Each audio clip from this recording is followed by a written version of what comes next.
إن الحمد لله نحمده ونستعينه ونستغفره ونعوذ بالله من شرور أنفسنا ومن سيئات أعمالنا من يهده الله فلا مضل له ومن يضلل فلا هادي له وأشهد أن لا إله إلا الله وحده لا شريك له وأشهد أن محمدا عبده ورسوله يا أيها الذين آمنوا اتقوا الله حق تقاته ولا تموتن إلا وأنتم مسلمون يا أيها الناس اتقوا ربكم الذي خلقكم من نفس واحدة وخلق منها زوجها وبث منهما رجالا كثيرا ونساء واتقوا الله الذي تساءلون به والأرحام إن الله كان عليكم رقيبا يا أيها الذين آمنوا اتقوا الله وقولوا قولا سديدا يصلح لكم أعمالكم ويغفر لكم ذنوبكم ومن يطع الله ورسوله فقد فاز فوزا عظيما أما بعد فإن أصدق الحديث كتاب الله وخير الهدي هدي محمد صلى الله عليه وسلم وشر الأمور محدثاتها وكل محدثة بدعة وكل بدعة ضلالة وكل ضلالة في النار أما بعد فأعوذ بالله من الشيطان الرجيم بسم الله الرحمن الرحيم الذي يراك حين تقوم وتقلبك في الساجدين وقال النبي صلى الله عليه وسلم الإحسان أن تعبد الله كأنك تراه فإن لم تكن تراه فإنه يراك আল্লাহ সুবহানাহু ওয়া তাআলা শুকর আদায় করছি তিনি আমাদেরকে জুমার সালাত জুমা বারের যিকির খুতবা এবং অন্যান্য যে বারাকা এগুলোর জন্য মসজিদে আসার তৌফিক দান করেছেন। এই কারণে আমরা বলি আলহামদুলিল্লাহ। রাসূলুল্লাহ সাল্লাল্লাহু আলাইহি ওয়াসাল্লামের উপর দরুদ এবং সালাম বর্ষিত হোক। আল্লাহুম্মা সাল্লি ওয়া সাল্লিম ওয়া বারিক আলা নাবিয়িকা মুহাম্মদ। আল্লাহুম্মা সাল্লি আলাইহি আল্লাহুম্মা বারিক আলাইহি। সম্মানিত ভাইরা এবং বোনেরা, আজকে যেই বিষয়টি আপনাদের দৃষ্টি আকর্ষণ করব, এটা আপনাদের চেয়ে আমার জন্য অনেক বেশি প্রয়োজন, এবং এই কারণে আমি আল্লাহ তাআলার কাছে শুরুতেই এই প্রার্থনা জানাই, এ দোয়া করি, আল্লাহুম্মা আল্লিমনা মা ইয়ানফাউনা ওয়ানফা'না বিমা আল্লামতানা ওয়া জিদনা ইলমা। হে আল্লাহ, তুমি যে জ্ঞান আমাদেরকে দিয়েছো, সেই জ্ঞানের মাধ্যমে তুমি আমাদেরকে সবার চেয়ে বেশি উপকৃত করো, এবং যে কথাগুলো আমরা অন্যদেরকে বলি, সেই কথাগুলোর আমল যেন আমরা সবার আগে করতে পারি, সেই তৌফিক তুমি আমাকে দিও। এবং রাসূলের সুর মিলিয়ে আল্লাহর কাছে দোয়া করি, আল্লাহুম্মা ইন্নী আউযু বিকা মিন ইলমিন লা ইয়ানফা ওয়া মিন কলবিন লা ইয়াখশা ওয়া মিন নাফসিন লা তাশবা ওয়া মিন দাওয়াতিন লা ইউস্তাজাবু লাহা। হে আল্লাহ, তোমার কাছে এমন জ্ঞান থেকে আশ্রয় চাই যে জ্ঞান আমাদের নিজেদেরকে উপকার দিতে পারবে না, এবং এমন কলব থেকে আশ্রয় চাই যে কলবের মধ্যে কোনো খুশু নাই, ভয় নাই, তোমার ভয় নাই। এমন আত্মা থেকে আশ্রয় চাই যে আত্মা কোনোদিন প্রশান্ত হয় না, পরিতৃপ্ত হয় না, আরো চাই, আরো অনেক চাহিদা, এরকম আত্মা চাই না। এবং এমন দোয়া থেকে আশ্রয় চাই যে দোয়া করলে তুমি কবুল করো না, এর বিপরীত গুলো চাই আল্লাহ তোমার কাছে। আল্লাহুম্মা আমিন। সম্মানিত ভাইরা, বোনেরা, সেখানে আজকের যে টপিকটি আমি বলছি, এটি আমাদের সবার জন্য অনেক গুরুত্বপূর্ণ। ব্যক্তি জীবনে আল্লাহ সুবহানাহু ওয়া তাআলা যদি চায়, তাহলে আপনারা যদি ভালো করে জিনিসটা বোঝেন, তাহলে আমাদের সবার জীবন পরিবর্তন হয়ে যেতে পারে। এবং এই কারণে আমি আল্লাহর কাছে দোয়া করি, আল্লাহ সুবহানাহু ওয়া তাআলা যেন আমাদেরকে কথাগুলো অতি উত্তম ভাবে, অতি সুন্দর ভাবে বুঝতে পারি, সেই তৌফিক আল্লাহ তাআলা আমাদের দান করুন। আল্লাহুম্মা আমিন। প্রিয় ভাইরা, আজকে যেটা নিয়ে আলোচনা করবো সেটা হলো ইহসান। যখন আপনি ইহসান শব্দটি শুনবেন, তখন আপনাদের মনে হবে মানুষের প্রতি ইহসান করা। না, আপনার নিজের প্রতি ইহসান করা। মানুষের প্রতি তো পরের ইস্যু। মানুষের প্রতি ইহসান নিয়ে আমি আজকে আলোচনা করবো। আমি আজকে আলোচনা করবো আমার নিজের প্রতি ইহসান নিয়ে, আল ইহসান। এবং এটি, এই যে আপনার মসজিদে এসেছেন, আমরা মসজিদে এসে কত সাজগোজ করে, তাই না? এখানে মসজিদে আমরা পাক্কা মুসলমান, পাক্কা মুসল্লি, দিনদারির অভাব নাই, দাড়ি, টুপি, আতর, খুশবু, এবং কি প্রস্তুতি নিয়ে আমরা এখানে এসেছি। এই যে মসজিদের জীবন, এই মসজিদের বাইরে যদি মসজিদের মতো জীবন আমাদের থাকে, তাহলে এটা ইহসান। এক কথা, ইহসান মানে হলো কি, মসজিদের মধ্যে আপনি যেমন, মসজিদের বাইরে গিয়েও কি আপনি এমন মানুষ। যদি এটি আপনি নিশ্চিত করতে পারেন, তাহলে আপনি ইহসানের জীবন যাপন করছেন। ব্যাপারটি এইরকম যে আমাদের সোশ্যাল মিডিয়াতে আমরা আমাদের সবচেয়ে সুন্দর মুহূর্তগুলো আমরা পাবলিশ করি, তাই না? সবচেয়ে সুন্দর মুহূর্ত দেখবেন, আপনি একটু পিকনিকে গেছেন, আপনার সন্তানদেরকে নিয়ে কোথাও বেড়াতে গিয়েছেন, অথবা ধরেন আপনি ঘুরতে গিয়েছেন, এমনকি হজমরা করতে গিয়েছেন, এটা আপনি ছবি দেবেন। আপনি কি প্রতিদিন হজমরা করেন নাকি? প্রতিদিন পিকনিকে যান নাকি? প্রতিদিন কোনো বড় হোটেলে, রেস্টুরেন্টে খেতে যান নাকি? তা না। আপনি সবচেয়ে সুন্দর জামা কাপড় পরে ছবি তুলে এরপরে ফেসবুকে পোস্ট দিলেন, লোকেরা বলবো ওয়াও, আপনিও খুব ভালো ফিল করছেন। এই যে পাবলিক ফেস আর প্রাইভেট, আপনার স্ত্রীর সাথে আপনি খুবই ভালো মুহূর্ত কাটাচ্ছেন, এরকম একটা পোস্ট দিলেন, তার সাথে ঘুরতে যাচ্ছেন, কিন্তু প্রতিদিন যে তার সাথে মারামারি করেন, এটা কিন্তু কোথাও খবর নেই। এটা কিন্তু পত্রিকায় আসে না, এটা কিন্তু ফেসবুকে আসে না।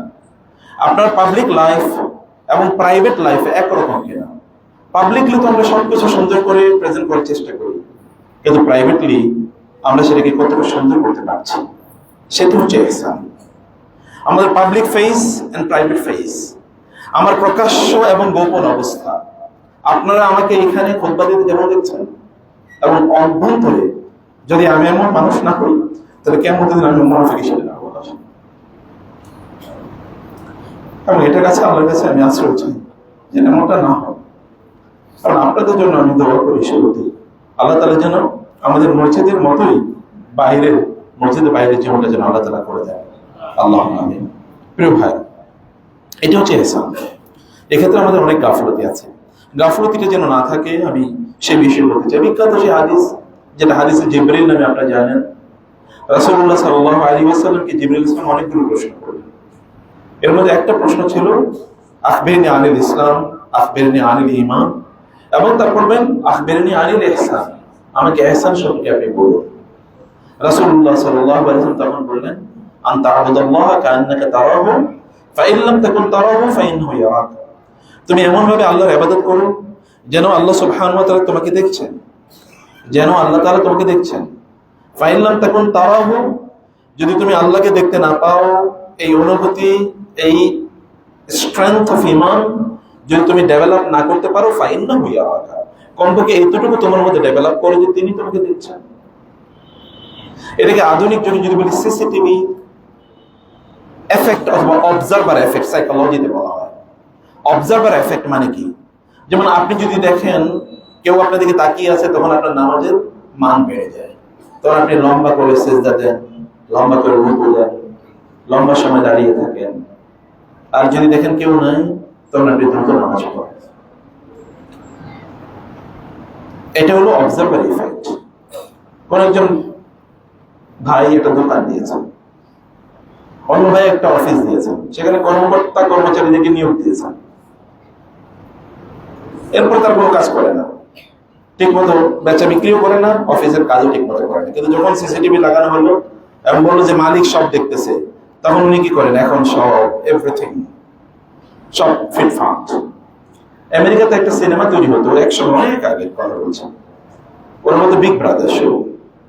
সেখানে দেখানো হতো যে 15-20 জন, যেমন আমরা টেলিভিশনে প্রোগ্রাম করি, এরকম একটা ভিন্ন ভার্সনে 15-20 জন লোকের ওরা চুজ করে নিয়ে আসতো ইয়াং ম্যানকে, এবং ওরা ধরেন এক সপ্তাহ তারা কোনো একটা বাসায় তাদেরকে রাখতো এবং তাদেরকে এই টিকিট জানিয়ে দিত যে তোমরা এই করবা, টয়লেটে যাওয়ার সময় এটা করবা, টয়লেট থেকে বের হওয়ার সময় এটা করবা, এই সময় ঘুমে যাওয়া, এই সময় ঘুম থেকে উঠবা, এই এই জিনিস এই সময় ব্যবহার করবা, এটা করতে পারবা না, এই টিকিট। এবং এটা যারা পরিপূর্ণ হবে পারফেক্টলি, ওরা যত ক্লোজলি এটাকে অবজার্ভ করতে পারতো, তাদেরকে ফার্স্ট পজিশন দেওয়া হতো, কারণ ওটা সিসি ক্যামেরায় সব রেকর্ড করো তো। এবং এরপরে পুঙ্খানু তোমার টয়লেটে যাওয়ার কথা ছিল বাম পা দিয়ে, তুমি ডান পা দিয়ে গেছো, ভুল হয়েছে, মাইনাস, নাম্বার মাইনাস। ওদের বিগ ব্রাদার শো এর কথা বাদ দিলাম, আমাদের কি এরকম কোনো শো নাই? আছে কিনা? এগুলো কি কিছুই রেকর্ড হয় না? আপনি কোন পা দিয়ে টয়লেটে ঢুকছেন রেকর্ড হয় না? ঘর থেকে যখন বের হচ্ছেন তখন আপনি কি পরে বের হচ্ছেন, এটা কি রেকর্ড হয় না? হচ্ছে কিনা?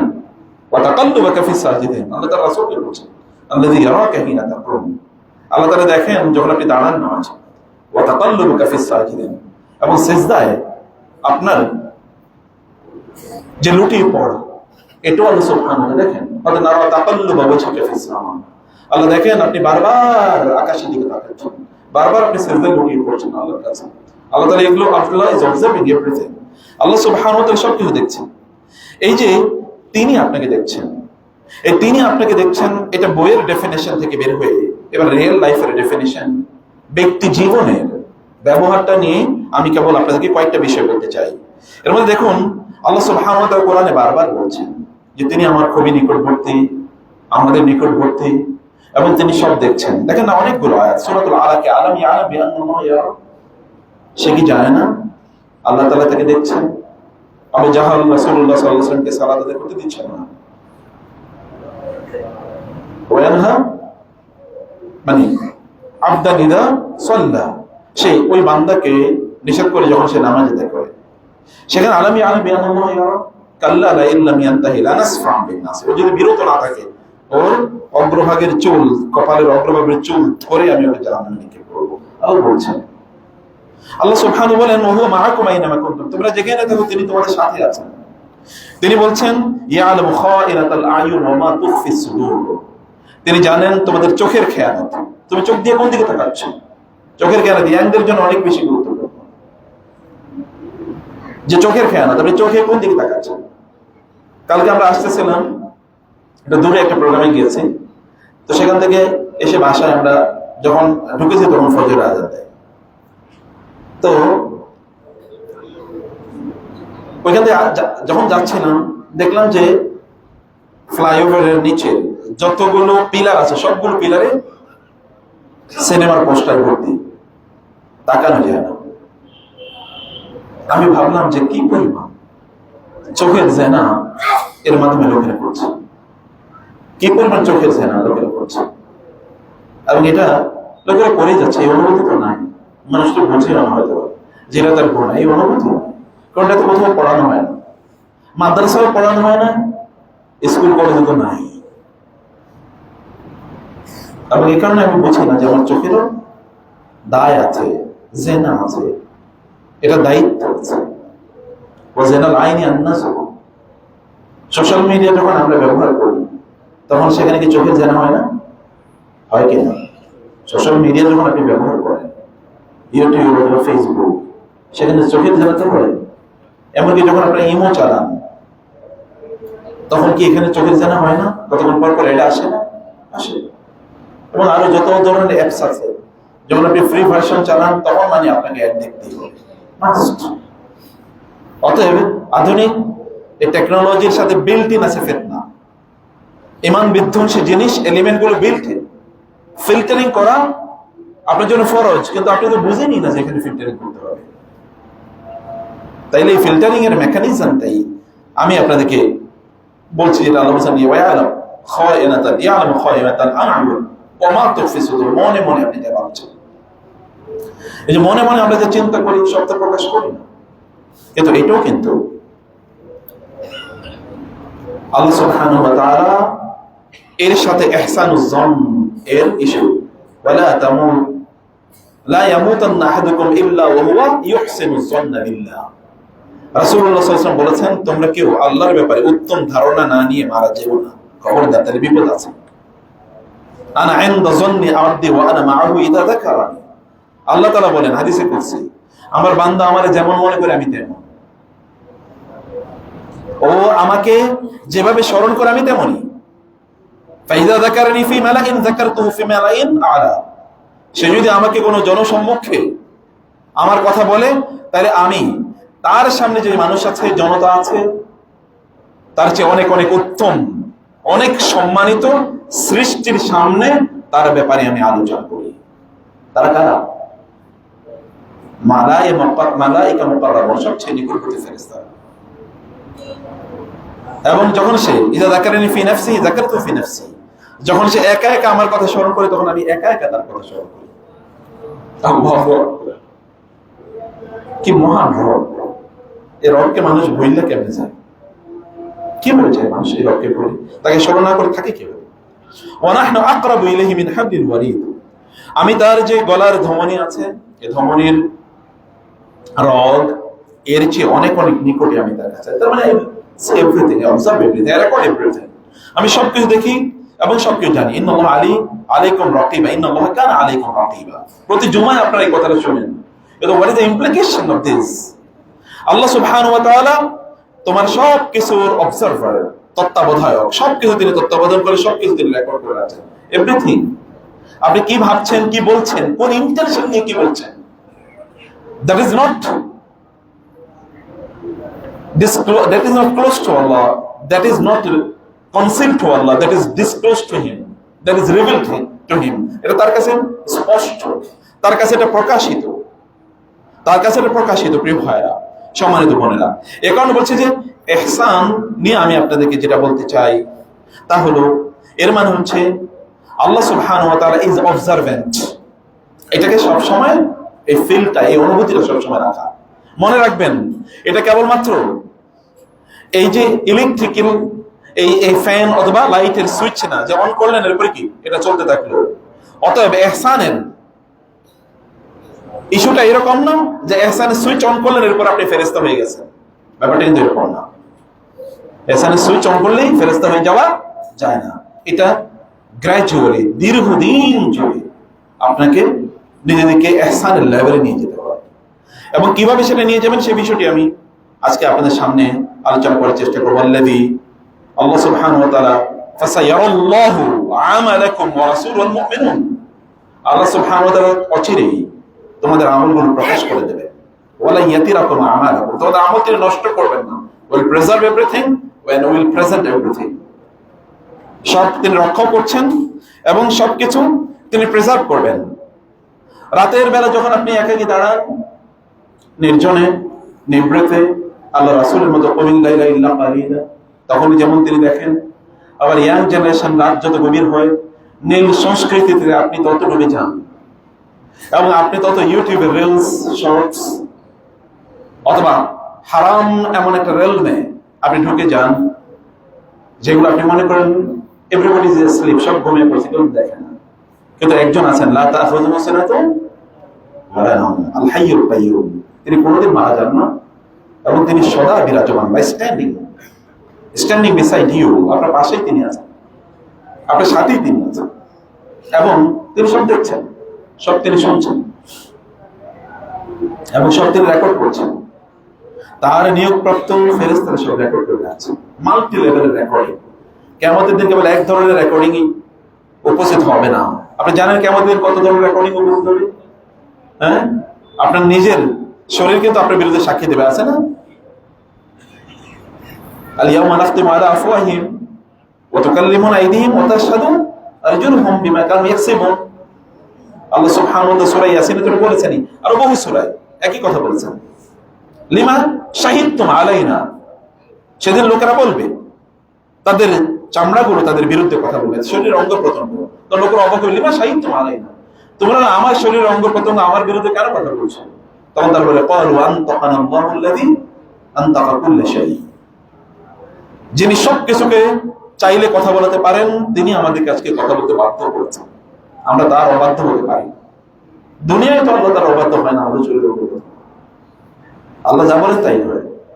হঠাৎ করে আপনার হার্ট ব্লক হয়, ব্রেন হ্যামারেজ হয়, আপনার ব্লাড প্রেশার বাড়ে, কত কাহিনী ঘটে, এগুলো কে নিয়ন্ত্রণ করে?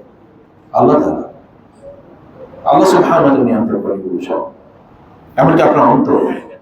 এবং এই কারণে আল্লাহ সুবহানাহু ওয়া তাআলা, এটা তো এক লেভেলে। দুই নম্বর হচ্ছে আপনি যেখানে যেখানে কাজ করেন এভরিথিং আপনার বিপক্ষে অথবা পক্ষে কিয়ামতের দিন সাক্ষী হবে, সবকিছু। আল্লাহ তাআলা বলেছেন সূরাতুল জিলজালে, ওয়া আখরাজাতিল আরদু আসকালাহা ওয়া ক্বালাল ইনসানু মা লাহা ইয়াওমাইযিন তুহাদ্দিসু আখবারাহা বিআন্না রাব্বাকা আওহা লাহা। সেদিন এই জমিন সব খবর বলে দেবে, কারণ রব তাকে বলেছে যে তুমি বলো এই লোকটি কি করেছে। অথবা এটা আরেকটা জিনিস। এবং ফেরেশতারা তো আছে, 3 নাম্বার আছে না? ফেরেশতারা কি, তারা সব লিখে রাখছে, মা ইয়ালফিজু মিন কাওলিন ইল্লা লাদাইহি রাকিবুন আতীদ। আপনার দুই পাশে ডান এবং বাম, আনিল ইয়ামিনি ওয়া আনিশ শিমালি কাঈদ, ডান এবং বামে বসা আছে ফেরেশতা এবং রেকর্ড করছে সবকিছু, তারাও করবে সেদিন। আর চতুর্থ আপনার রব নাই, আছে কিনা? তিনি তো সর্বশ্রেষ্ঠ উইটনেস, তিনি তো সব জানেন, সব দেখেন, কোনো কিছুর দরকার নেই। কত লেভেলের আপনার বিরুদ্ধে সেদিন প্রমাণ দেখছেন, কোনটা ডিনাই করবেন? ম্যান ডিনাই করার উপায় কি? আপনি নিজে তো আপনার শরীরই তো আপনার বিরুদ্ধে কথা বলবেন, কিভাবে ডিনাই করবেন? ইহসানের লেভেল কি?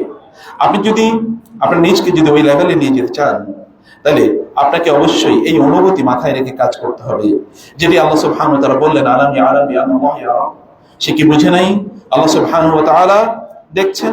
আপনি যখন রাতের অন্ধকারে আপনার মোবাইলটা অফ করে 2 রাকাত নামাজে দাঁড়িয়ে যান, সেটা যেমন আল্লাহ দেখেন এবং পরম ভালোবাসেন। আর আপনি রাতের বেলা ঘুমাইতে ঘুমাইতে ওই ইউটিউব দেখতে দেখতে ঘুমাইছেন, আবার ঘুম থেকে উঠে ওইটা দেখছেন, আল্লাহ তাআলা কি এটাও দেখেন নাই? দেখেন। দুইটার মধ্যে ডিফারেন্স আছে কিনা?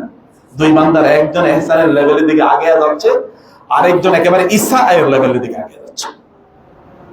ওয়া ইউসিউ যান্না বিল্লাহ, এই ব্যক্তি আল্লাহর ব্যাপারে প্রচন্ড খারাপ ধারণা পোষণ করছে।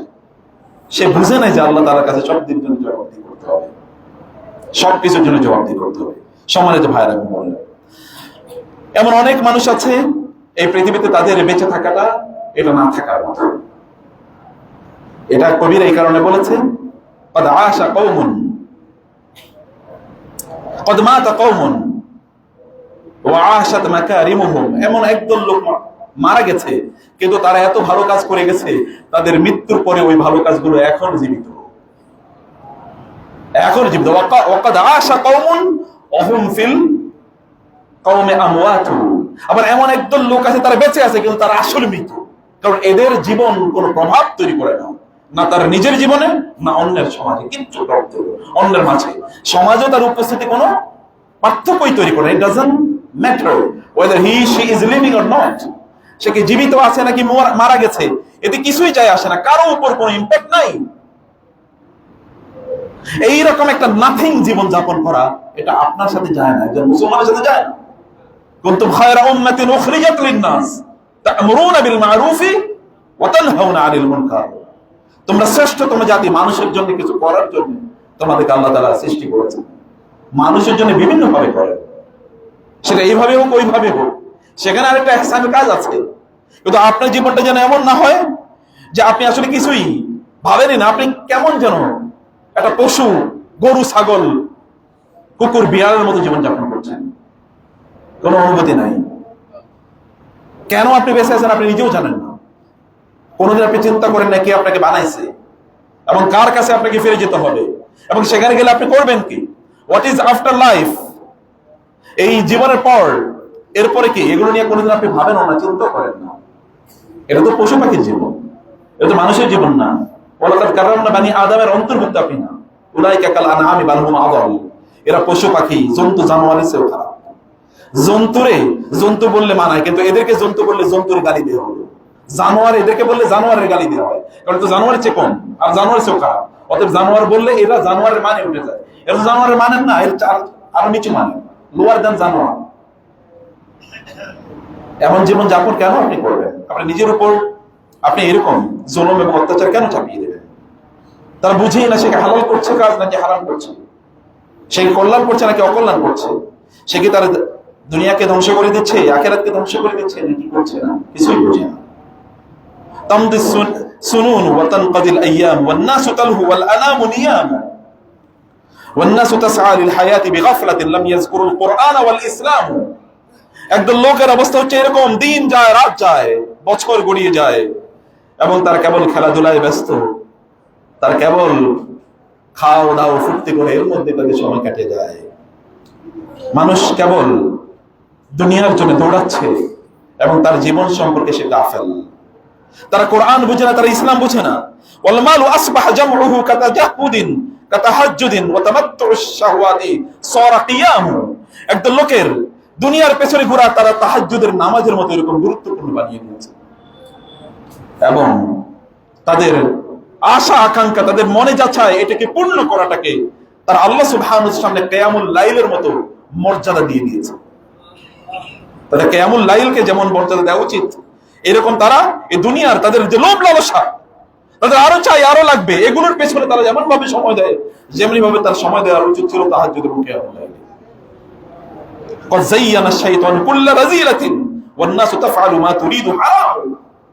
শয়তান তার কাছে সবচেয়ে খারাপ জিনিসগুলো সুন্দর করে দিয়েছে, সবচেয়ে নিকৃষ্ট জিনিসগুলো শয়তান সুন্দর করে দিয়েছে। বিউটি পার্লারে যাও, সুন্দর করে সাজো, বিয়েতে যাও, পুরুষদেরকে তোমাদের চেহারা দেখাও, এবং পুরুষরা তারাও মহিলার মতো হও, মহিলার মতো আচরণ করো, এগুলোই সৌন্দর্য, স্বাধীনতা। বেগম রোকেয়াকে নিয়ে বিভিন্ন ধরনের আলাপ আলোচনা চলতেছে, মৃত মানুষকে নিয়ে কথা বলতে নাই, কিন্তু বেগম রোকেয়া যা বলছে এটা মুরতাদ কাফেরের চেয়েও খারাপ অবস্থা। এটা তো ওই যুগের, এই যুগের তসলিমা নাসরিন আর হইল এই যুগের তসলিমা নাসরিন। কারণ আপনারা তো এত বেগম রোকেয়া, নারী জাগরণ, কোন নারী জাগরণ? তো এই নারী জাগরণ তো এখন নারীবাদীরা করতে, তাহলে সমস্যা কি? আমরা দোয়া করি আল্লাহ তাআলা তাকে ক্ষমা করে দিন, তার কিছু ভালো কাজও আছে, কিন্তু দিন যদি না বুঝে তাহলে তাই হবে। সম্মানিত ভাইরা, এটা আমার টপিক না, কিন্তু আপনাদেরকে শুধু টাচ দিয়ে রাখলাম, আপনারা বুঝবেন যে এগুলো শোনেন, এগুলো নিয়ে এখন নিয়ে হচ্ছে, বিতর্ক হচ্ছে ব্যাপক পরিমাণ। আপনাদেরকে বুঝতে হবে, দিন না বুঝলে আপনার কাছে মনে হবে যে সেলিব্রিটি বানায় দিয়েছে নাস্তিককে। এই জমিনে আল্লাহর সবচেয়ে নিকৃষ্ট কীট যেগুলো, এগুলো হচ্ছে জমিনে সবচেয়ে বেশি সেলিব্রিটি। কে বানাইছে সেলিব্রিটি? শয়তান। শয়তানের কাজই তো এটা, সেলিব্রিটি বানানো। এবং ইয়া নাফসি ইয়াফকি, ইয়া নাফসি ইয়াকফি ফাযুনুবু কাসীরাতুন ইন্নাল গুরুরা ইউসাব্বিবুল ইজরাম। এ মানুষ, তুমি মনে রাখবা তোমার অনেক অপরাধ হয়ে গেছে, এনাফ ইজ এনাফ, এনাফ, যথেষ্ট করছো, যথেষ্ট করছো, এখন থামো। ইন্নাল গুরুরা ইউসাব্বিবুল ইজরাম, তোমার ধোঁকা তোমাকে আরো পাপে উদ্বুদ্ধ করে, তুমি নিজের ধোঁকার মধ্যে নিমজ্জিত। তুমি মনে করছো আমি তো জুমাবারে নামাজ পড়ে আমার ঠেকায় কে, জান্নাতুল ফেরদৌস থেকে টিকিট পেয়ে গেছো, তাই না? তুমি মনে করছো এরকম। ভালো করে বুঝো যে তুমি কি করছো। প্রিয় ভাইরা, ঈসা আলাইহিস সালাতু ওয়াস সালাম দেখলেন একটা বৃদ্ধা নারী, টুলটুল বৃদ্ধা যাচ্ছে, এবং কিন্তু তার গায়ে প্রচুর পরিমাণ অনেক অলংকার, প্রচুর পরিমাণ অলংকার। তখন তাকে জিজ্ঞেস করো তুমি কে? বলে আমি তো দুনিয়া। তুমি এরকম টুলটুলি বুড়ি, তারপরে তোমার শরীরে এত অলংকার, ঘটনা কি? বিয়ে করলে না এখনো তুমি? বলে করছি। বলে কয়জনে করছে? বলে কত যে করছি ঠিক নেই। বলে তারা কই? বলে সবাই আমি হত্যা করে ফেলছি, সবাই মেরে ফেলেছি। কারণ ফেরাউন, হামান, এরা সবাই কি এই দুনিয়ারই দাস, এই দুনিয়ারই তারা কৃত দাস। এই বুড়িরই তারা বিয়ে করছে, এবং এই বুড়ি তাদেরকে এরকম এরপর হত্যা করছে। আপনাকে বুঝতে হবে যে আপনি এটা তো একটা বিষ, এটাকে আপনি ওষুধ হিসেবে ব্যবহার করছেন নাকি আত্মহত্যার জন্য ব্যবহার করছেন সেটা দেখতে হবে।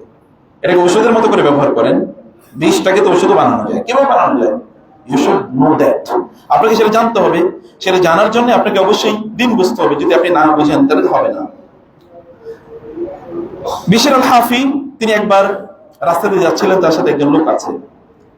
তিনি বললেন একটু পানি খাবো, এই যেখানে একটু পানির কূপ আছে বা পানি খাবো না সামনে, আবার আবার পিপাসা, আরো সামনে, আরেকটু সামনে, আরেকটু সামনে, আরেকটু সামনে। সর্বশেষ ইনি একজন আবেদ ছিলেন, জাহেদ। সর্বশেষ অনেক পিপাসা তার, পানি ছাড়া চলছে না, বলে আরেকটু সামনে। বলে যে এইভাবেই দুনিয়ার ব্যাপারে আমি তোমাকে ধৈর্যশীল বানিয়ে দিচ্ছি। তোমার দুনিয়া লাগবে কিন্তু তারপরও তোমাকে ধৈর্যশীল বানাচ্ছি। একটু আচ্ছা, আস্তে, স্লো স্লো গো স্লো, আস্তে আস্তে যাও। এর পেছনে পাইছো একেবারে ঝাঁপিয়া পড়লো না। এটা তুমি বুঝো যেটা হালাল নাকি হারাম, এটা তোমার জন্য কল্যাণ করো নাকি অকল্যাণ করো।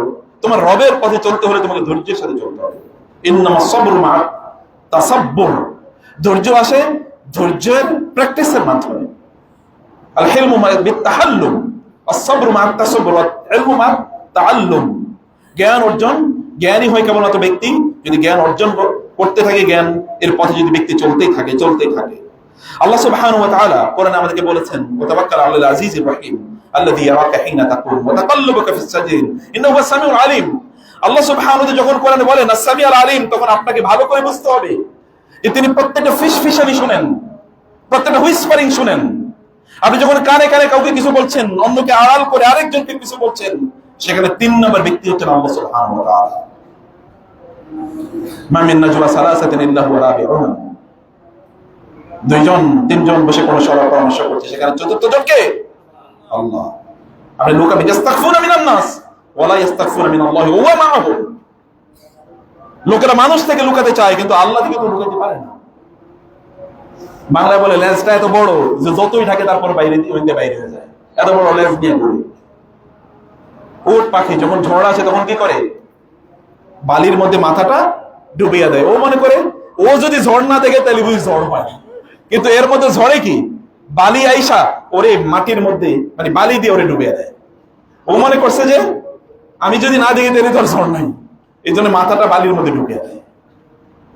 উট পাখি হয়ে আপনি বাঁচতে পারবেন না। আপনাকে হতে হবে আল্লাহ সুবহানাহু যখন বলেছে সামিম, তিনি সব শোনেন।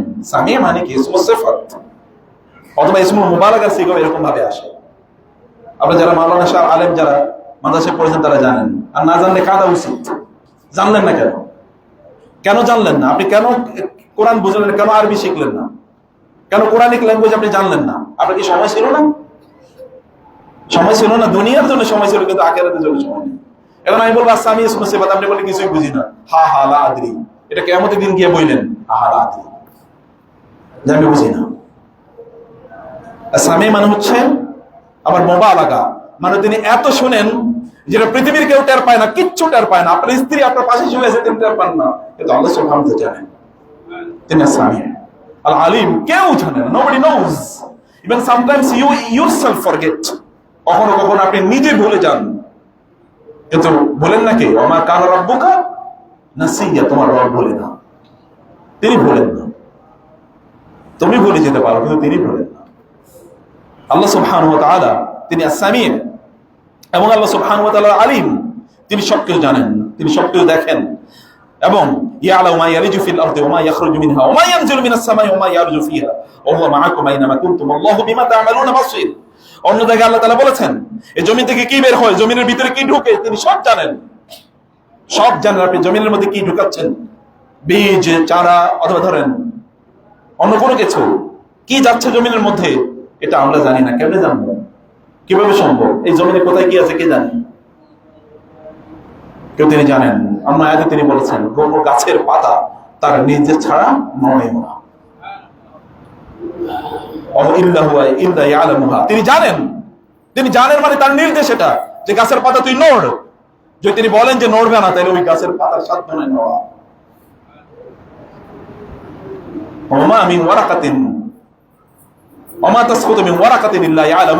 গাছের পাতা পড়ে না, তিনি জানেন না গাছের পাতা পড়ে না। কয়টা গাছের অ্যামাজন জঙ্গল, এর কথা চিন্তা করে দেখেন। ওইখানকার গাছের পাতা তিনি জানেন না কোন গাছের পাতা পড়ে না। এটা কেমনে সম্ভব? কারণ হচ্ছে তিনি আল্লাহ, তিনি আমার রব। এই কারণে সম্ভব। আমাদের ক্যালকুলেশন কিছুই বুঝি না। আপনি মনে করতেছেন যে আপনি অনেক কিছু করেন, অনেক কিছু পারেন, অনেক কিছু বুঝেন। আসমানে কি উঠে, কি আসমান থেকে নামে, সব কেউ জানেন। তিনি তোমাদের সাথে আছেন, তোমরা যেখানেই থাকো। আইনামা কুনতুম আল্লাহু বিমা তা'মালুনা বাসীর। তোমরা যা করো তিনি সব দেখছেন। বাসীর, পরম ভাবে তিনি দৃশ্যমান। এগুলো সব কেউ দৃশ্যমান তার কাছে। প্রিয় ভাই, এই কারণে আল্লাহ সুবহানাহু ওয়া তাআলার ব্যাপারে আমাদের একটা মুরাকাবা লাগবে। এই বিষয়ে আমি আরেকটু আউটলাইন একটু পরে গিয়ে দিচ্ছি আপনাদেরকে। আল্লাহ সুবহানাহু ওয়া তাআলা এর ব্যাপারে আমাদের মুরাকাবা। আল্লাহ সুবহানাহু ওয়া তাআলা রাকিব, তার মানে আল্লাহ সুবহানাহু ওয়া তাআলা তিনি সব দেখছেন। কোনো কিছুই তার জ্ঞানের বাইরে না, তার নজরের বাইরে না। কোনো কিছুই তার নজরের বাইরে না। এক ব্যক্তি ইমাম আবু হানিফা রাহিমাহুল্লাহকে বলেছেন যে আল্লাহ এখন কোন দিকে তাকিয়ে আছেন। তিনি আলো জাগিয়ে বলেন, বলো তো এই লাইটটা এখন কোন দিকে তাকিয়ে আছে? বলে সব দিকে। তো তুমি কি জানো না আল্লাহু নূরুস সামাওয়াতি ওয়াল আরদ, আল্লাহ তো আসমান এবং জমিনের নূর। একটা লাইট, একটা ক্যান্ডেল, তার সৃষ্টি। এর যদি সব দিকে ছড়িয়ে পড়তে পারে, তাহলে আমার রব সব দিকে তাকিয়ে থাকতে পারে না কেন? তুমি কেন বুঝো না? এই পৃথিবীতে যদি এখন 800 কোটি মানুষ থাকে, 800 কোটি মানুষ ফিসফিসিয়ে কি বলে সব জানেন কে? এরকম একজনও আছে যে ওনার কথা আল্লাহ শোনেন না? তাহলে কেমন তিনি? তার শক্তিমত্তা কি? ওয়ালাহুল মাসালুল আ'লা ফিল সামাওয়াতি ওয়াল আরদ। আল্লাহ সুবহানাহু ওয়া তাআলা সর্বশ্রেষ্ঠ উদাহরণ। কোন উদাহরণ আল্লাহর সাথে যায় না, কারণ উদাহরণগুলো তো সব তার সৃষ্টি সম্পর্কে। আর তিনি হচ্ছেন সৃষ্টিকর্তা। সবকিছু মাখলুক, তিনি খালেক। সবকিছু আবদ, তিনি মাবুদ। তার সাথে কোনো তুলনাই চলে না আল্লাহ সুবহানাহু ওয়া তাআলা। এই কারণে আল্লাহ সুবহানাহু ওয়া তাআলা তিনি আমাদেরকে অবজার্ভ করছেন, এবং এই কারণে আল্লাহর এই গুণটা আমাদের নিজের মধ্যে তৈরি করা দরকার, যে আমরা আমাদের নিজের কার্যকলাপগুলোকে অবজার্ভ করছি। আমরা কি করছি ডেইলি, এটা নিজের অবজার্ভ করছি, যে আমরা কি করছি, যেটি করার কথা সেটা আমরা করছি কিনা, এবং যেগুলো করার কথা না সেগুলো আমরা করছি কিনা, এগুলো আমাদের নিজেদেরকে অবজার্ভ করতে হবে। এবং সালফে সালিহিন তারা এই কারণে তারা বলতেন, যে যেমন ইব্রাহিম আল খাওয়াস তিনি বলেছেন, এটা হচ্ছে মুরাকাবা, হচ্ছে খুলুসুস সিররি ওয়াল আনা লিল্লাহি আযজা ওয়া জাল্লা ফি উলাহু। যে আল্লাহ সুবহানাহু ওয়া তাআলা আপনি প্রকাশ্যে এবং গোপনে সর্বাবস্থায় আপনি বুঝা অনুভূতি, যে আল্লাহ সুবহানাহু ওয়া তাআলা আপনাকে দেখছেন, রাতের অন্ধকার দিনের আলো, নির্জনে অথবা কি স্বজনে, সব জায়গায় আল্লাহ তাআলা আপনাকে দেখছেন। এইরকম অনুভূতি নিজের মাঝে তৈরি করাটাই হচ্ছে মুরাকাবা। এটা হচ্ছে আল্লাহ সুবহানাহু ওয়া তাআলা রাকিব, আর আপনি আল মুরাকিব, আপনার নিজকে আপনি তদারকি করছেন। সালফে সালেহ তারা বলতেন, জাহাদানা আল্লাহু ওয়া ইয়্যাকুম ফিল হারাম, যে আল্লাহ সুবহানাহু ওয়া তাআলা আমাদেরকে যেন হারামের ক্ষেত্রে, হারাম থেকে এইভাবে আল্লাহ তাআলা বিরত রাখেন, যেমনি ভাবে আমরা আল্লাহ সুবহানাহু ওয়া তাআলার ভয়ে প্রকাশ্যে জিনিস থেকে, বিভিন্ন জিনিস থেকে আমরা যখন বিরত থাকি প্রকাশ্যে মানুষের সামনে, ঠিক আল্লাহ তাআলা যেন গোপনে আমরা আল্লাহ তাআলা থেকে, আল্লাহর ভয় যেন জিনিস থেকে বিরত থাকতে পারি, আল্লাহ তাআলা যেন এরকম খাশি আমাদেরকে দান করেন। এখন তারা আল্লাহর কাছে এরকম বলতেন। ইমাম শাফিঈ রাহমাতুল্লাহ বলেছেন, আযজুল আশিয়াই সালাসা, আল্লাহর কাছে সবচেয়ে প্রিয় জিনিস তিনটি। একটা হচ্ছে আল জুদ মিন কিল্লাহ, আপনার আছে কম, এখান থেকে দান করছেন। আপনি কেবল চিন্তা করেন, যখন কোটি কোটি হবে তখন দান করবে। যে মেয়েটা ছোট কম থাকতে দান করতে পারে না, ওর কোটি হইলেও কোনোদিন দান করতে পারবে না। ও যখন কোটি হবে তো সে আগের চেয়ে আরো বড় কৃপণ হবে। বুঝেন নাই কথা? যখন কোটি হবে তখন সে আগের চেয়ে কৃপণ আরো বেশি হবে, কারণ আল্লাহ বলেছেন আল্লাযী জামাআ মালাহু ওয়া আদ্দাদা, ও মাল জমা করছে, গনছে গনছে গনছে, আগের চেয়ে কৃপণ হয়ে গেছে। আর কম আছে সেখান থেকে আপনি দেন। ওয়াল ওয়ারাউ ফি খালওয়া, যখন আপনি একা থাকবেন তখন আল্লাহকে ভয় করবেন। প্রকাশ্যে তো আল্লাহকে ভয় পাওয়া যায়, এটা তো শয়তান এই অনুভূতি তৈরি করে দেয়, চোখে গ্লিসারিং বানিয়ে দেয়। যখন পাবলিক স্পিকিং এর বিষয় আসে, যখন আপনি মানুষের সামনে কথা বলেন, তখন আপনার একটু কান্না শুরু আসবে, কারণ এতে আপনার জনপ্রিয়তা বাড়ে। বুঝেন নেই? এটা তখন লোকেরা বলবে, আরে উনি তো খুব আল্লাহওয়ালা, অতএব চল তারে দাওয়াত দিই, টাকা পয়সা বেশি দিই। এটা তো ভিতরের অনুভূতির ব্যাপার। তখন শয়তান আপনাকে কাঁদায়, কিন্তু আপনি যখন একাকী থাকেন তখন আপনি কাঁদতে পারেন। মূলত তো ওইটা, এটা তো শো। এটা যে কেমন দিন আল্লাহ বলেন তুমি তো মানুষের দেখাইছো, এবং অন্তরে যে অনুভূতি নাই এটা কে বলবে? Sometimes it is hidden, I don't know. এটা কখন হিডেন থাকে আমি জানিও না, কিন্তু আল্লাহ সুবহানাহু ওয়া তাআলা সেটা জানেন। এবং 3 নম্বর, ওয়া কালিমাতুল হাক্কি ইনদামা ইউরজা ওয়া ইউখাফ, সত্য কথা বলা এমন কোন ব্যক্তির সামনে যাকে আপনি ভয় পান, অথবা যার কাছ থেকে কিছু চান। সত্য বললে আপনাকে দেবে না, অথবা সত্য বললে আপনাকে কি করবে? অত্যাচার করবে, জুলুম করবে। এই জাতীয় ব্যক্তিদের সামনে সত্য কথা বলা এটা কি সাধারণ ইস্যু নাকি? ইমানদার ওইখানে যেই তো ঠেকে, সব জালিমের স্তুতি গায়, এটা আগেও গাইছে এখনো গায় নাকি? সব সন্ত্রাসীর স্তুতি গায়, তার প্রচুর প্রশংসা, এটা আগে করছে এখনো করে। নাথিং হ্যাজ চেঞ্জড, কিছু পরিবর্তন হয় না, কিছু পরিবর্তন হয় না, কেবলমাত্র একদল গেছে আর একদল আইছে। মানে এক ধরনের লোক গেছে, আরেক ধরনের লোক আইতেছে। আমাদের পুরো সমাজের চরিত্র এটা কারো এই অমুকের তমুকের বিরুদ্ধে নিয়েন না, আপনার নিজের কথা আমি বলতেছি। আপনার বাসায় গিয়ে দেখেন আপনার ওয়াইফের সাথে কেমন আচরণ করেন, বাসায় গিয়ে দেখেন আপনার সন্তানদের সাথে কেমন আচরণ করেন, আপনার ভাই বোনদের সাথে কেমন আচরণ করেন, দেখেন একটু। খালি অমুকের কথা কইলেই কেবল অমুকে তমুকে, তা আপনি কি? আপনি কি আল্লাহর ফেরেশতা হয়ে গেছেন নাকি? আমি কি আল্লাহর ফেরেশতা হয়ে গেছি? নো, এটা আমাদের কথা, আমরা অন্য কারো কথা বলছি না। প্রিয় ভাইরা, আল্লাহ সুবহানাহু 4টা গুণ, 5টা গুণ এটা মাথায় ঢুকিয়ে নিয়ে যান আজকের এই খুতবা থেকে। আর রাকিব, তিনি সব দেখছেন, everything. He is the observer effect, যেটা আমি বলেছি, সবকিছু দেখছেন। যদি এই অনুভূতি লালন করতে পারেন তাহলে আর কিচ্ছু লাগবে না। আর হাফিজ, সব সংরক্ষণ করে রাখতেছেন, কিছু nothing will be missing on the day of judgement, কিছুই হারিয়ে যাবে না। তখন আপনি বলবেন, মালি হাযাল কিতাব লা ইউগাদিরু সগীরাতান ওয়ালা কাবীরাতান ইল্লা আহসাহা ওয়া ওয়াজাদু মা আমিলু হাদিরা ওয়ালা ইয়াজলিমু রাব্বুকা আহাদা। সেদিন আল্লাহ সুবহানাহু ওয়া তাআলা যখন তার আমলনামা উপস্থাপন করবে তার সামনে, তখন সে অবাক হয়ে বলবে, মালি হাযাল কিতাব, কি হইল এই আমলনামার? লা ইউগাদিরু সগীরাতান ওয়ালা কাবীরাতান ইল্লা আহসাহা, এভরিথিং স্মল এন্ড বিগ, সব কিছু দেখি এখানে লেখা আছে। ওয়াজাদু মা আমিলু হাদিরা, আপনি যা আমল করছেন সব সেদিন উপস্থিত পাবেন, প্রেজেন্ট, কিচ্ছু সেদিন মিস হইব না। আপনি কি আমার কথা বুঝতেছেন? অনেকেই বুঝেনি, কারণ এর কোনো আওয়াজ নাই। কথা বুঝতেছেন তো?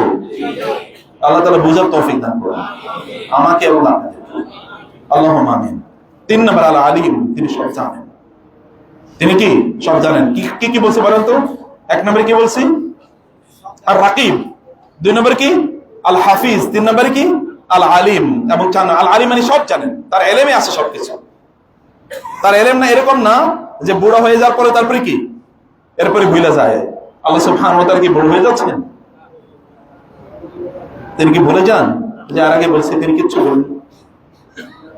এবং 4 নম্বর, আসামি, সব দেখেন। আসামি মানে কি? সব তিনি দেখেন। আসামি সামিউল আলিম, এবং সর্বজ্ঞ আল বাসীর। আসামি কেবলমাত্র এই যে উপর যে দেখা, কিন্তু আল বাসীর হচ্ছে অন্তর্দৃষ্টি, ভিতরেও দেখেন তিনি। বুঝেন না এই কথা? ভিতরেও দেখেন, আপনার অন্তরে গভীরে কি আছে সেটাও তিনি দেখেন। এটা হলো আল বাসীর। আল বাসীর কেবল উপরের জিনিস না, মাটির নিচে কি আছে সেটাও তিনি দেখেন।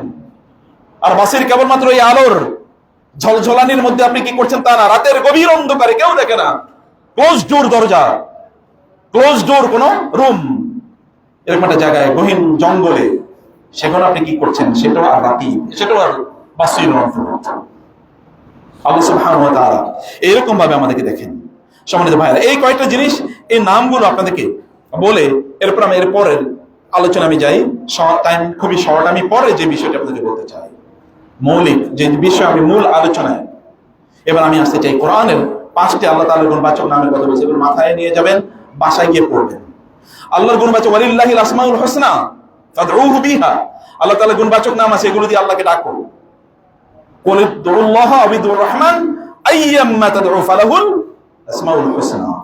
আল্লাহ তাআলার গুণবাচক নাম আছে, সুন্দর নাম। রাসূলুল্লাহ বলেছেন আল্লাহ তাআলার ইন্না লিল্লাহি, আল্লাহ তাআলার 99 ইসমা, আল্লাহর কতটা নাম আছে? 99টি, অথবা মিআ ইল্লা ওয়াহিদ, আরেকটা হাদিসের বর্ণনা অনুসারে 100 কম 100, অর্থাৎ 99টি নাম আছে। মানে দাখালাল জান্নাহ, কেউ যদি এই নামগুলো বুঝে এই ব্যক্তি জান্নাতে যাবেই, এই ব্যক্তি জান্নাতে যাবেই। নাম বোঝা মানে কি? এই নামের অর্থ বোঝা, এই নামের অর্থ বোঝা। এই কারণে বাসায় যান, বাসায় গিয়ে এগুলো পড়েন। আল্লাহর গুণবাচক নাম, তিনি আমার রব, এই নামে প্রচুর পরিমাণ বই পাওয়া যায়, আল্লাহর গুণবাচক নাম। এবং তাওহীদুল আসমা ওয়াস সিফাত, অধিকাংশ লোকের আকীদার ক্ষেত্রে এইসব ঠিকছে তো, আটকেছে তো এইখানেই। আকীদার ক্ষেত্রে তাওহীদুল আসমা ওয়াস সিফাত বুঝে না, এই কারণে পদস্খলন হয়ে গেছে, পথভ্রষ্ট হয়ে গেছে। বাতিল ফেরকা, মুসলমান নামাজ পড়ে মসজিদে আসে কিন্তু ফেরকা বাতিলা, কারণ তাওহীদুল আসমা ওয়াস সিফাতে এসে ঠিকছে। আল্লাহ সুবহানাহু ওয়া তাআলার গুণবাচক নাম, এর ক্ষেত্রে আল্লাহ একক, এটা ভালো করে বুঝতে হবে। এর উপর আপনাদের পড়াশোনা করা দরকার, কিন্তু পড়বেন না তো, কারণ পড়াশোনার দায়িত্ব কাদের? হুজুরদের। আর আপনারা সারা দিন কেবল দুনিয়া নিয়ে ব্যস্ত থাকবেন। পড়বো হুজুররা, আর কেবলমাত্র জুমাবারে একটা খুতবা শুনবেন, তাও আইবেন সবার পরে। এরপরে তো কি শুনছেন এই তো আপনার মনে মনে, কারণ আপনি এসে দেখেন অন্য জিনিস চিন্তা করতেছেন। আমরা বলতে হুজুররা বলে একটা, আর আপনারা চিন্তা করেন আর একটা বিষয়।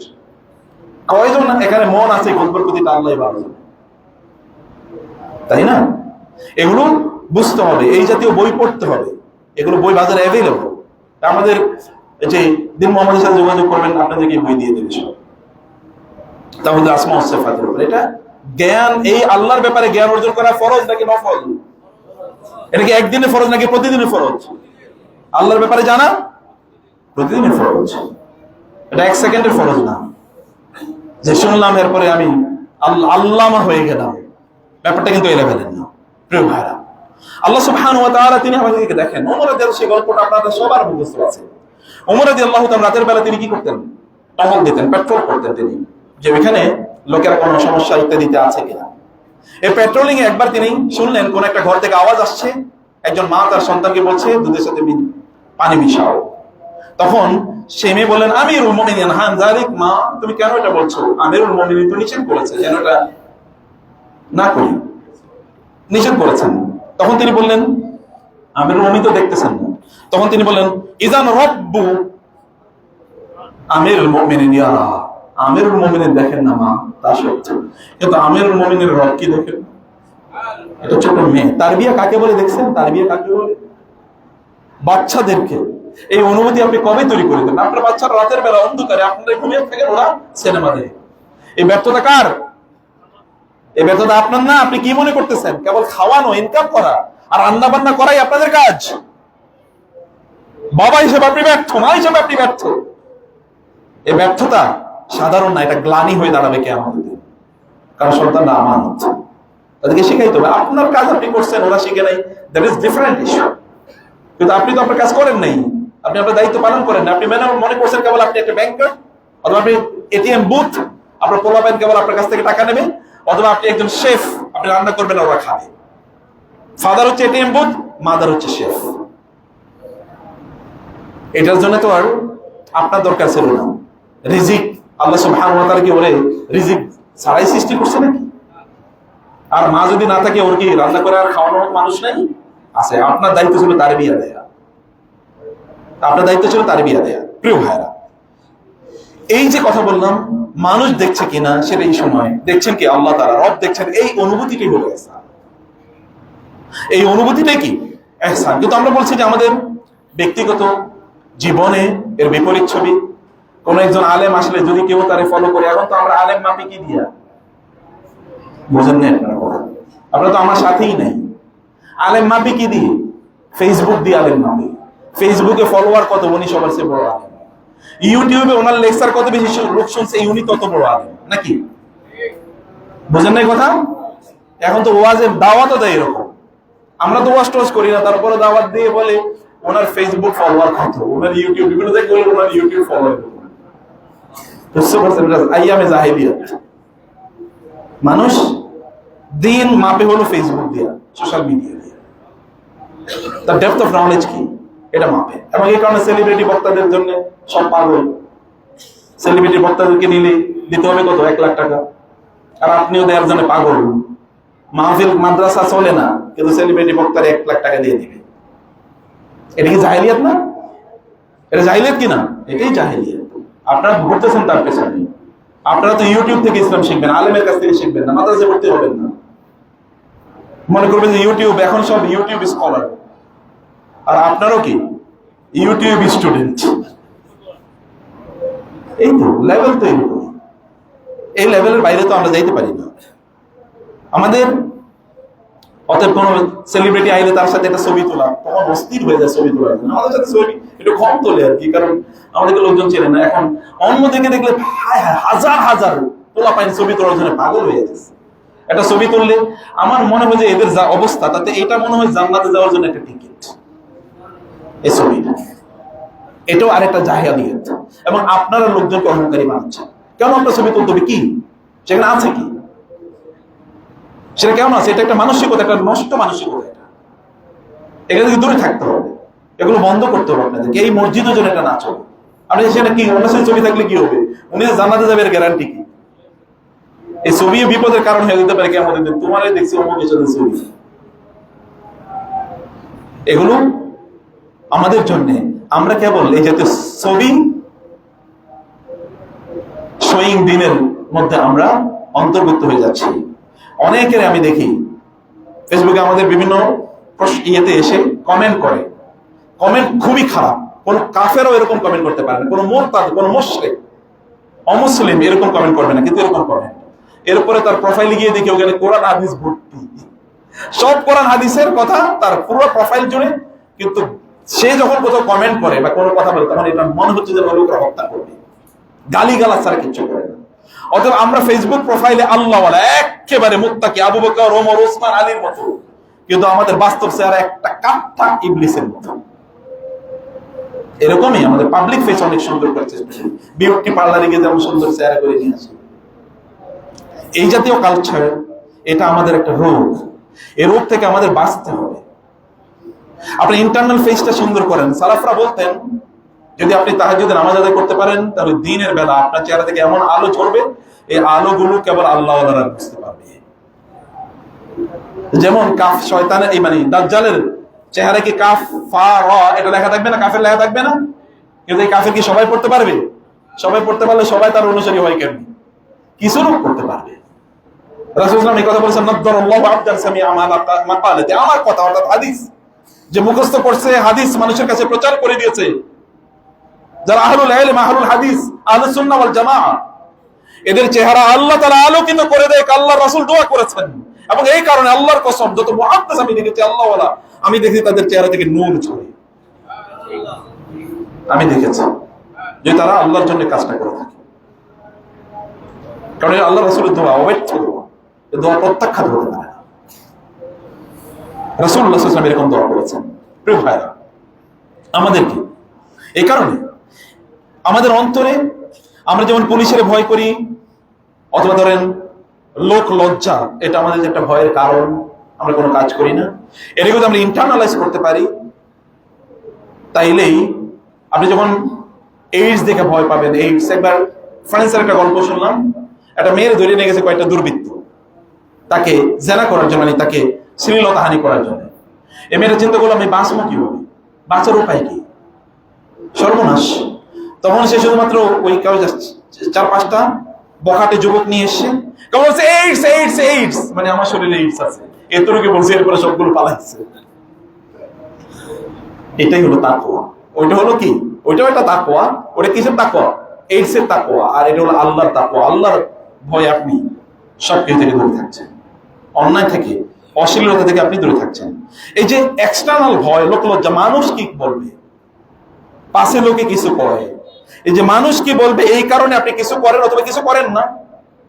এটা যদি আপনি ইন্টারনালাইজ করতে পারেন যে আল্লাহ কি বলবেন, আল্লাহ কি ভাববেন, তাইলেই হতে পারে।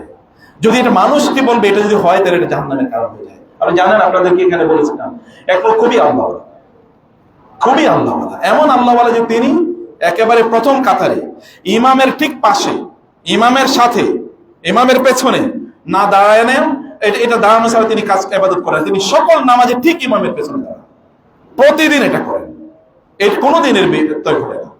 কিন্তু একদিন কোনো কারণে তিনি একটু দেরি হয়ে গেছে, অলরেডি একামত দিয়ে দিয়েছে, অলরেডি কি একামত দিয়ে দিয়েছে, অতএব উনি তো ইমামের পিছনে গিয়ে দাঁড়াতে পারবেন না।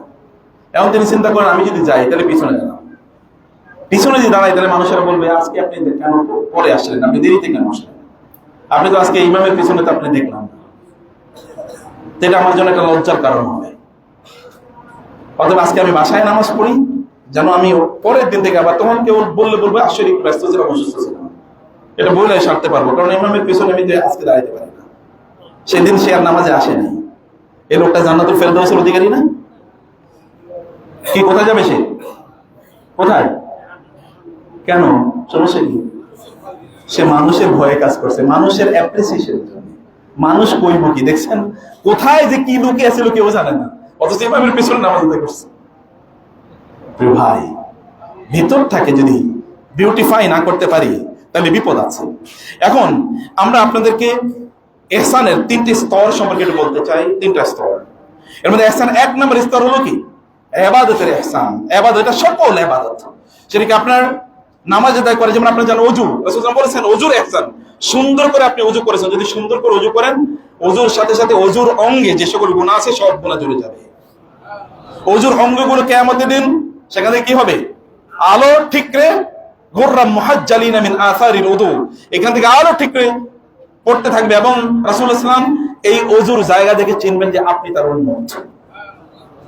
তাহলে ওযুটা ইহসানের সাথে করতে হবে, সুন্দর করে করতে হবে।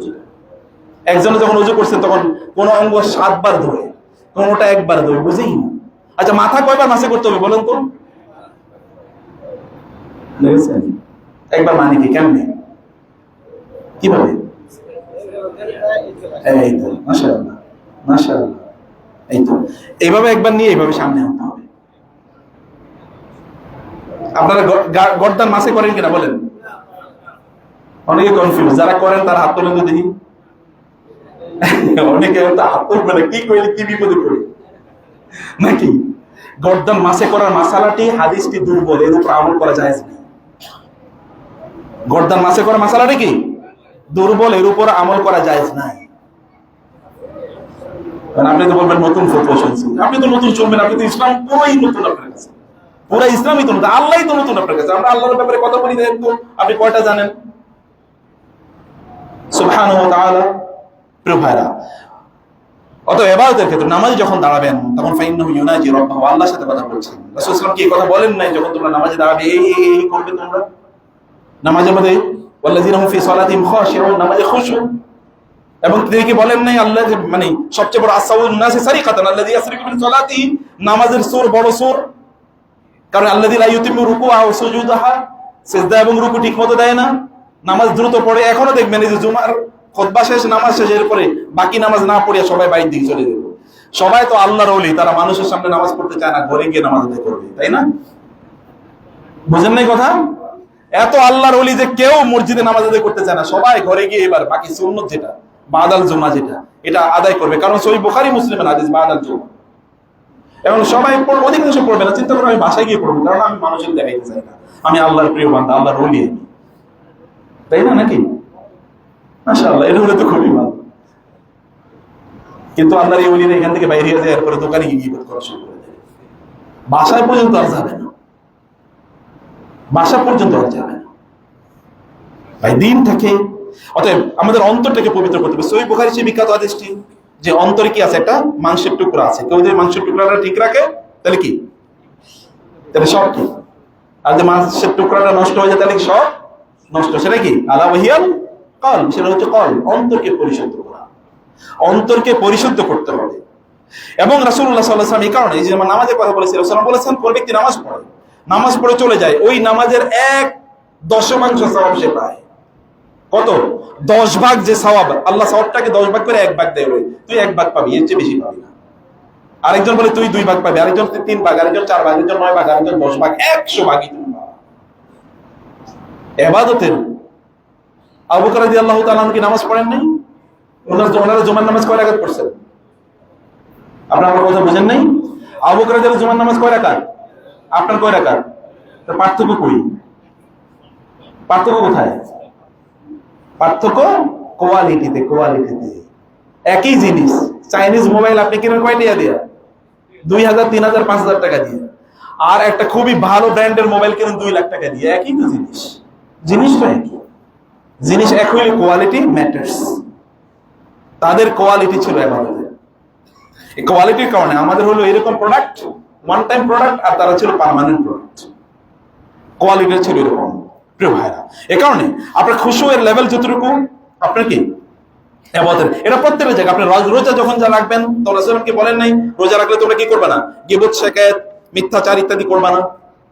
রাসূল কি হজের কথা বলেন নাই? যখন তোমরা হজ করবে তখন, বা হজ উমরা করবে তখন কি ফালাম ইয়ারফুস ওয়ালাম ইয়াফসুক, সে সেখানে কি ঝগড়া বিবাদ করবে না, মারামারি করবে না। আমি বহুত লোকের গিয়ে দেখছি এমন আল্লাহওয়ালা, এমন দায়ী, যে হজের ওইখানে গিয়ে এরপরে ফিকহি মাসালা নিয়ে মারামারি শুরু করে দেয়। ফেকা নিয়ে মারামারি, ফেকার ওই মাসালাটা কেউ বলছেন মুস্তাহাব, কেউ বলছেন কি সুন্নত, এতটুকু এটা নিয়ে মারামারি করতেছে, মারামারি করে ফাটিয়ে ফেলাইতেছে। এরপরে বলছে তোরে এবার মাইরাই যেমন আগামী বছর আবার আইসা হজ করবো। প্রায়োরিটি লেভেল হচ্ছে এরকম। এটা ইবাদতের কোয়ালিটি, কোয়ালিটিটা আমরা ডেভেলপই করতে পারিনি। এটা তাহলে আমরা 1 নম্বর বলেছি যে ইহসানের 1 নম্বর হচ্ছে আমাদের ইবাদতগুলোকে কোয়ালিটিতে নিয়ে যাওয়া। ইহসানের 2 নম্বর বিষয় কি? তা হলো সকল ধরনের গুনাহ থেকে নিজেকে বিরত রাখা। সকল ধরনের আলামি আলা বিয়ান আল্লাহ ইয়ারা ইন্নাল্লাহা কানা আলাইকুম রাকিবা, গুনাহ থেকে নিজেকে বিরত রাখা, এটা ইহসানের 2য় লেভেল। 1 নম্বর লেভেল কি বলছি? আপনারা তো কথা মুখস্থ না রাখলে কেমন হবে? 1 নম্বর কি? ইবাদতটা কোয়ালিটি পূর্ণ করা। 2 নম্বর কি? গুনাহ থেকে নিজেকে দূরে রাখা। এই অনুভূতি যে আল্লাহ তাআলা আমাদেরকে তাকিয়ে আছেন, আল্লাহ দেখছেন, এই অনুভূতি রাখা। এবং 3 নম্বর হচ্ছে মানুষের সাথে আচরণ। এটা আমরা আজকে আলোচনা করব না, অন্য কোনো সময় পাইলে আলোচনা করব। মানুষের সাথে আপনি যখন আচরণ করবেন, সেই আচরণটা আপনি কেমন করছেন প্রত্যেকের সাথে। আপনি যখন আচরণ করছেন, আপনি হয়তো একা কি কোনো একটা লোকের পায়া কতক্ষণ কইয়া দিলেন, অথবা আপনি তার বস এমন ভাবে কইলেন যে আপনি মানে বুঝলেন না যে আপনি অন্যায় করছেন, আপনি মনে করছেন যে আপনি কইয়া দিচ্ছেন। এরপরে কি হবে? আল্লাহ কি এগুলো রেকর্ড করে রাখছেন না? রাখছেন কিনা? আপনি এমন করে কথা বলেন যাতে অন্যের ক্ষতি হয়েছে, আপনি মনে করছেন আমি কইয়া দিলাম, তাতে কি আপনি মনে করছেন আল্লাহ এগুলো শুনছেন এবং আল্লাহ এগুলো রেকর্ড করে রাখছেন? এভরিথিং আল্লাহ সুবহানাহু রেকর্ড করে রাখতেছেন। আল্লাহ তাআলা সব রেকর্ড করে রাখছেন, সব জায়গায়। আপনার ওয়াইফের সাথে কেমন কথা বলছেন, আপনার স্বামীর সাথে কেমন কথা বলছেন, আপনার সন্তানদের সাথে কেমন, বাবা মার সাথে কেমন কথা বলছেন, আত্মীয় স্বজনের সাথে কেমন কথা বলছেন, এগুলো ইহসানের বিষয়। এই ইহসানটাকে এই লেভেলে নিয়ে যাওয়া দরকার। যুবকদের জন্য 3-4টা পয়েন্ট একটু বলে আমরা আর 1 মিনিটে শেষ করছি। যুবকরা পর্দার পেছনে আপনি কি করবেন দেখবেন, এখন গুগলে ইনকগনিটো নামে এরকম আলাদা ট্যাব আছে, ওইখানে গেলে কেউ, কগনিটো মানে হচ্ছে কগনিশনস, মানে কেউ আপনাকে বুঝতে পারবে না আপনি কোথায় গেছেন, কারণ গুগলেতে হিস্টোরি থাকে। গুগলে কি থাকে? সার্চ ইঞ্জিন হিস্টোরি পাওয়া যায়, সার্চে গিয়ে যে আপনি কোথায় কোথায় গেছেন। অতএব এই কারণে আপনি হিস্টোরিক্যাল ইয়াংরা এটা ভালো করে বুঝে, আমার সে বেশি তারা বুঝে টেকনোলজি। এখন আপনি ওখানে গিয়ে ডিলিট করে দেন হিস্টোরি, কেউ দেখলো না। এই হিস্টোরি ডিলিট করছেন এখানে, কিন্তু দেখার মালিক নাই, তিনি দেখছেন। তিনি দেখছেন কারোর সাথে সিক্রেট ট্যাগ করছেন, মানে টক করছেন, ফেক অ্যাকাউন্ট, আপনি পুরুষ মহিলার অ্যাকাউন্ট দিয়ে আপনি চালাইতেছেন, নাম দিয়ে চালাইতেছেন। এগুলো সব আল্লাহ সুবহানাহু ওয়া তাআলা দেখছেন। মানুষের চোখ আপনি এড়িয়ে গিয়ে বিভিন্ন স্ক্রলিং, পর্ন ইত্যাদি আপনি করছেন, কিন্তু আল্লাহ সুবহানাহু ওয়া তাআলা চোখ আপনি এড়াতে পারছেন না। আপনি বিভিন্ন মন্তব্য বিভিন্ন জায়গায় গিয়ে করছেন, বিভিন্ন ফেসবুকে অথবা বিভিন্ন শেয়ার করছেন, আপনি মনে করছেন কেউ দেখে না।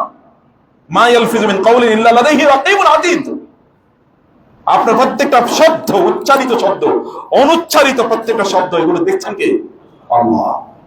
এগুলো কোনোটাই, এগুলো আপনার হিস্ট্রি ডিলিট করে দিতে পারেন, কিন্তু আল্লাহর হিস্ট্রি থেকে এগুলো কোনোটাই ডিলিট হয় না। 2 নম্বর, যুবকরা যেটা করে হারাম রিলেশন। এই যে যুবকরা এখানে যারা আছো, যদি ঈমান থেকে থাকে তাহলে হারাম রিলেশন থেকে আজকে বের হয়ে যেতে হবে।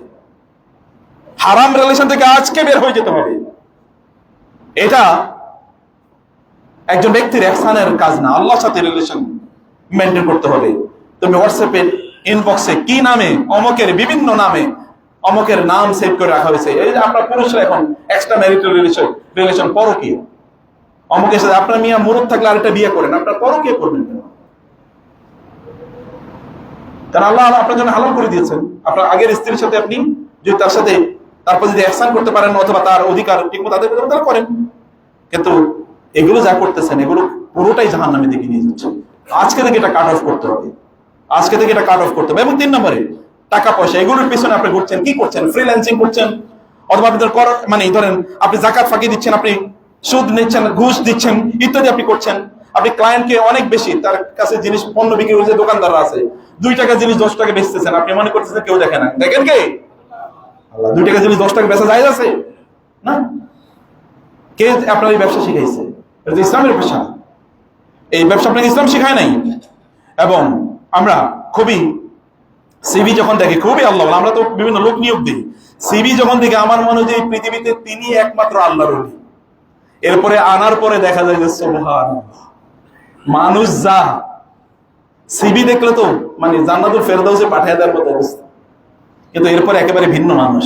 প্রিয় ভাইরা, এই জায়গা থেকে আমাদেরকে বের হওয়ার জন্য আমাদেরকে যেটা করতে হবে যে ইহসান সংক্রান্ত আয়াতগুলো বা রাসূল আল্লাহ তাআলা যে গুণবাচক নামগুলো এগুলো শুনেন, এগুলো ভালো করে পড়েন, এবং একটা মুহাসাবা ডেইলি আপনি নিজেকে একটু চিন্তা করেন যে আমি আজকে কি করেছি। ঘুমের আগে 2 মিনিট 3 মিনিট আজকে আমার কি করার কথা ছিল, কি করেছি এবং কি করি নাই।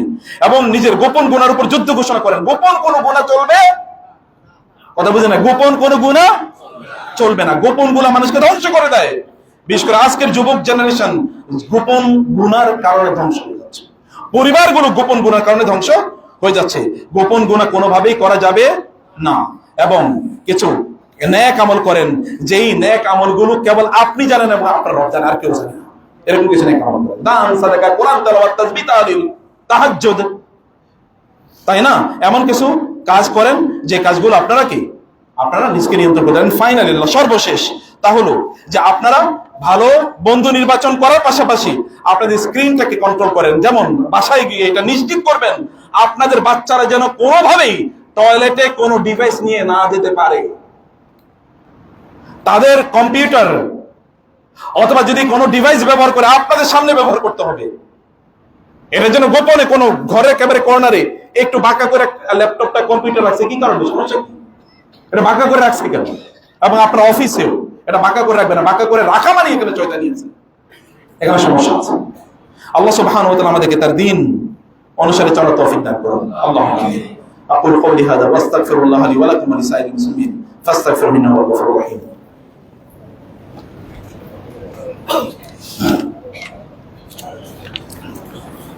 إن الحمد لله والصلاة والسلام على رسول الله وعلى آله وأصحابه ومن والاه. أما بعد فأعوذ بالله من الشيطان الرجيم. بسم الله الرحمن الرحيم. إن الله وملائكته يصلون على النبي يا أيها الذين آمنوا صلوا عليه وسلموا تسليما. اللهم صل على محمد وعلى آل محمد كما صليت على إبراهيم وعلى آل إبراهيم إنك حميد مجيد. اللهم بارك على محمد وعلى آل محمد كما باركت على إبراهيم وعلى آل إبراهيم إنك حميد مجيد. اللهم أعز الإسلام والمسلمين. اللهم انصر الإسلام والمسلمين. اللهم انصر المجاهدين في كل مكان. اللهم شتت شمل اليهود والنصارى والمشركين. يا الله, আমাদের প্রকাশ্য রূপের চেয়ে আমাদের গোপন রূপটা আর অনেক বেশি উন্নত করে দাও। আমাদের অন্তরটাকে তাজকিয়াপূর্ণ করে দাও। আমাদের চরিত্রটাকে আল্লাহ তুমি উন্নত করে দাও। আমাদের আখলাকটাকে তুমি উন্নত করে দাও। আমাদেরকে পরিশুদ্ধ এবং পবিত্র চরিত্রের অধিকারী হওয়ার তৌফিক দান করো। আমরা যা বলি তার সবচেয়ে বেশি আমরা যেন আমরা করি সেই তৌফিক আমাদেরকে দান করো। আমাদেরকে হেদায়েত দান করো আল্লাহ। আমাদের কথাগুলো আমাদের উপর বেশি প্রভাবশালী করে দাও আল্লাহ। আল্লাহ আমাদের উপর বেশি প্রভাবশালী করে দাও। তুমি আমাদেরকে জান্নাতুল ফেরদাউসের অধিকারী না বানিয়ে মৃত্যু দিও না আল্লাহ। আমাদের ভাইদের মধ্যে অনেকেই অসুস্থ, তারা দোয়া চেয়েছেন। আসাদুল্লাহ স্যার তিনি অসুস্থ, আব্দুল রশিদ ভাই তিনি অসুস্থ, তারা দোয়া চেয়েছেন। আব্দুল মালিক ভাই দোয়া চেয়েছেন। আল্লাহ তাআলা যারা যে উদ্দেশ্যে দোয়া চেয়েছেন এবং আমরা যারা বলিনি, আমাদের অন্তরে যত দোয়া আছে সকল বৈধ হালাল দোয়াগুলোকে আল্লাহ তাআলা কবুল করেন। সকল কল্যাণকর দোয়াগুলোকে আল্লাহ তাআলা কবুল করেন। প্রিয় ভাইরা, এই যে পোলাপাইনের মাদ্রাসায় পড়তে বলেছি, মাদ্রাসায় পড়ান, আপনারা নিজেরাও মাদ্রাসায় ভর্তি হন। তাহসিনুল কোরআন একাডেমি, আমি এখানে গিয়েছি, খুব ভালো প্রতিষ্ঠান, এখানে আপনাদের বাচ্চাদেরকে পাঠান প্লিজ। কিছু দিন শিখুন, কিছু শিখুন। যেমন আপনারাও, আমার মনে হয় এখানে আমি রাসেল ভাইকে বলছি এখানে 900 মাদ্রাসা সিস্টেম শুরু করা দরকার। এই বৃদ্ধরা ইসলাম শিখবে থেকে অত কিছু কোর্স এখানে এমন ভাবে চালু করেন, এখানে শেখরা আসবে বা অন্যরা আসবে, সপ্তাহে একদিন হোক কিছু ক্লাস, এটা তাওহীদের উপর, কিছু ফিকহের উপর, সিরায়ের উপর কিছু ক্লাস শুরু করেন, যেন এগুলো ক্লাস আকারে হোক ইনশাআল্লাহ। আল্লাহ সুবহানাহু ওয়া তাআলা যেন আমরা সিস্টেমেটিক্যালি দিন শিখতে পারি সেই তৌফিক দান করুন। আমিন। ইবাদাল্লাহ রাহিমাকুমুল্লাহ। ইন্নাল্লাহা ইয়া'মুরু বিল 'আদলি ওয়াল ইহসানি ওয়া ইতা'i যিল কুরবা ওয়া ইয়ানহা 'আনিল ফাহশা'i ওয়াল মুনকারি ওয়াল বাগyi ইয়া'iযুকুম লা'আল্লাকুম তাযাক্কারুন ফাযকুরুনি আযকুরকুম ওয়াশকুরু লি ওয়া লা তাকফুরুন।